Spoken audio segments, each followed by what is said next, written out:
Здравейте и добре дошли в Иглика.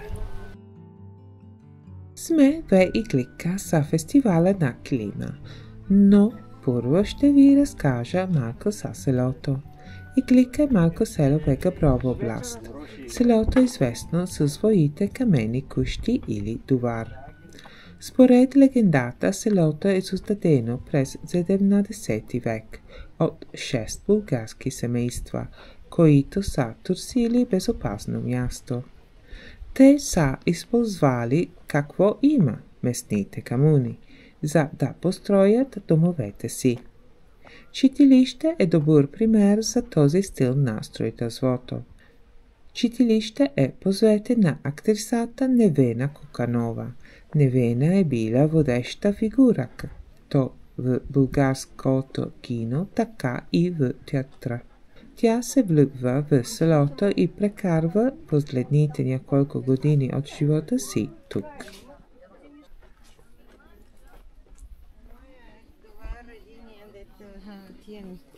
И днес селото и неговите традиционни камени кущи и стени са домакин на друга велика българска традиция – килима. Качеството на килими е започнало дома и умението се предавало от майка на дъщеря.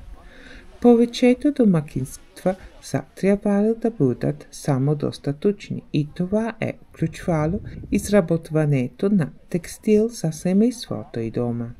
С течените на времето, тукането на килими се превърнало и в източник на доходи, като българските килими се търгували в цялата Османската империя. Основните центрове за производство на килими в България били Чипровци и Котел, но имало и много по-малки центрове, някои от които са представени тук. Друг известен център за производство на килими на Балканите е Пирот. Българските килими имат практическа функция. Те правят дома уютен, но също така предлагат духовна защита и разказват историята на семейството. Килимите са израз на женското творчество. Както поетите използват думи, жените тукали традиционни символи, за да разкажат историята за семейството си, любовта, надеждите и желанията си. Изборих някой от есетата, които съм използвала в изследването си в описанието подолу. Но моля, уведомете ме в коментарите, ако направих грешки. Макас е семейство от символи. Основният геометричен модел е триъгълникът, който се развива в ромбоид. Геометричните форми се комбинират в все по-сложни шарки. Символите на Макас са тясно свързани с семейството, от залоза на мъжа и жената до раждането на деца до семейството, като на всяка стъпка Макас става по-сложен и се добавят елементи.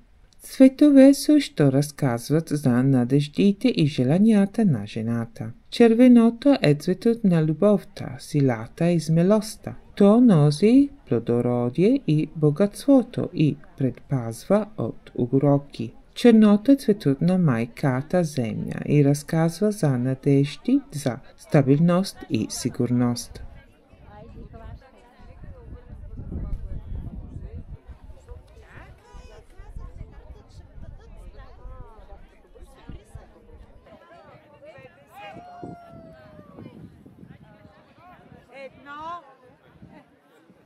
Чувате ли? 1, 2.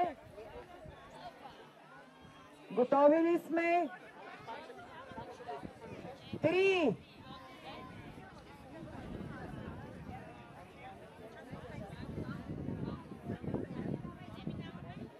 Канатица отбелязва пристигането на деца в новото семейство.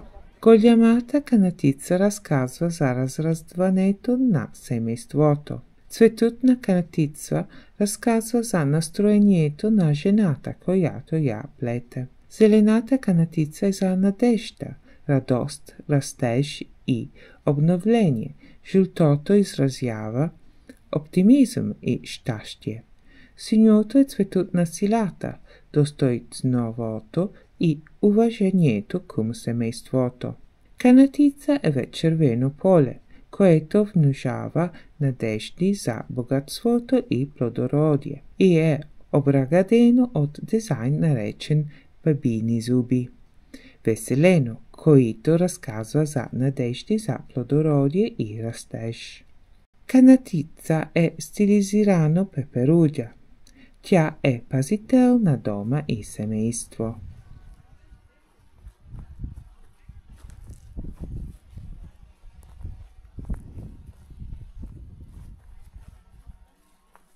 От една страна гледате надолу към някои красиви примери на традиционен български занаят, но в същото време гледате и поле покрито с любовни писма на български жени до техните семейства през вековете.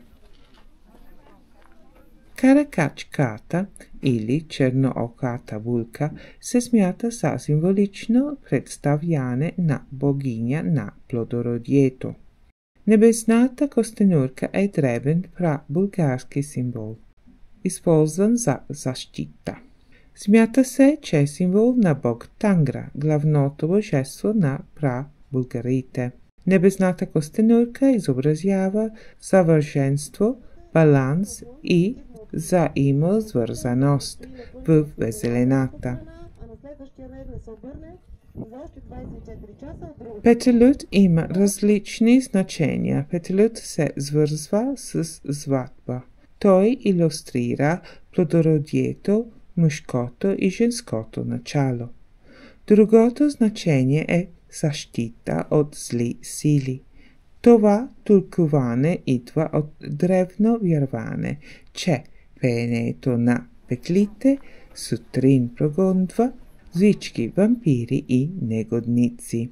Конят символизира свобода, сила и мъжественост, извързва хората с небесните сили. Смята се, че мотивът на лозата свързани с пристигането на християнството. То символизира младостта, плодородието, мира, дълголетието и любовта.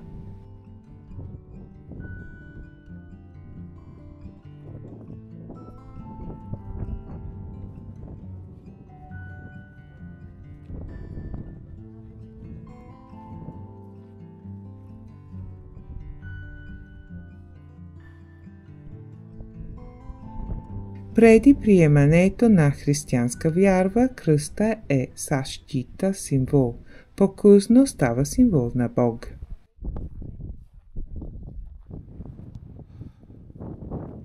Когато човек трябваше да пътува, често му давали малък килим да вземе със себе си.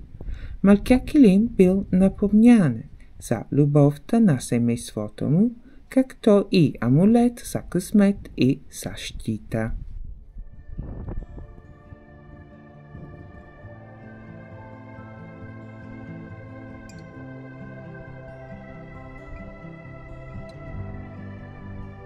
Има малко пример на жените работещи по нови дизайни.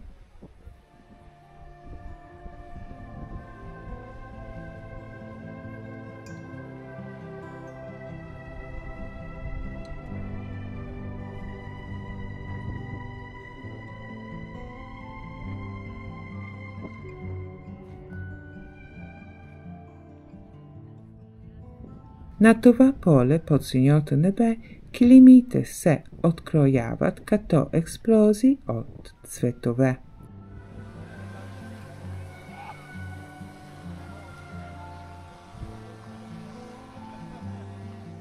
През миналото са се използвали само естествени багрила. Те са се приготвяли у дома. Черният цвят е от кората на елата, жълтият от корени на див пелин, кафявият от черен глог, синьото от метричина и корите на белия ясен, виолетовата боя от метричина и див пак, a selenata boja od srpica i lista na diva jabolka. Rubia tinctorum ili broš i korata na glog moga da se isползват za červenu, no ne su namerila mnogo informacija za červeno boje za kilimi.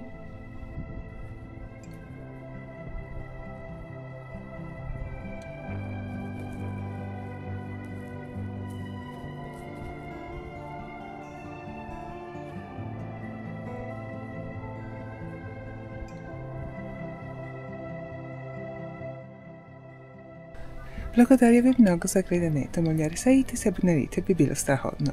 Публикувам тази видео в английски във вторник, в италиански в сряда и в български в четвъртък. Благодаря ви много, приятен ден и чао, чао!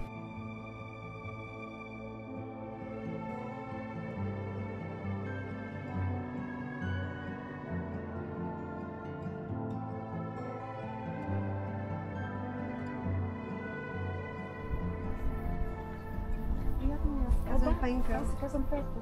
То няма нищо, не е умалено малко. Няма нищо случайно. А тук